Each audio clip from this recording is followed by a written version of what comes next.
Bowo melangkah menuju rel. Ia melihat Ferdi yang sudah berdiri di tengah rel, tersenyum memanggilnya.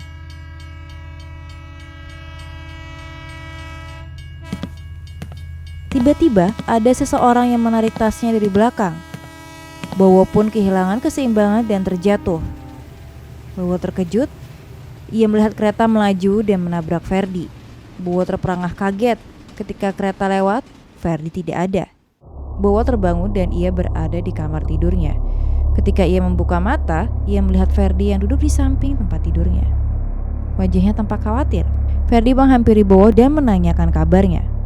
Bowo hanya menggeleng-gelengkan kepalanya, mencoba untuk menyadarkan dirinya. Dan Ferdi masih duduk di sampingnya. Ferdi mulai mengajaknya berbincang lagi. Ia berkata, "Lo kayaknya capek. Mau jalan-jalan dulu keluar?"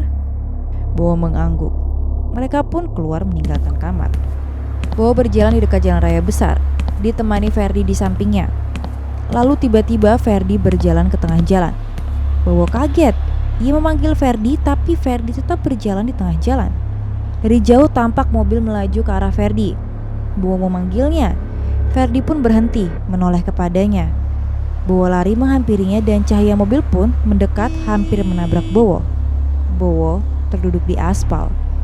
Di depannya mobil berhenti. Sopir mobil pun keluar dan memarahi Bowo yang sembrono. Tapi Bowo tidak mendengarnya. Ia hanya melihat ke kiri dan ke kanan.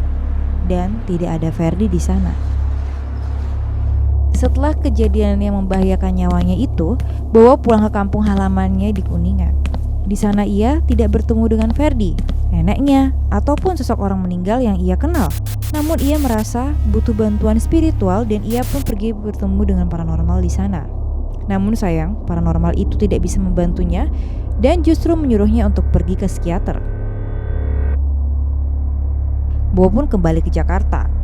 Ia kemudian berobat ke psikiater dan ia diresepkan beberapa obat.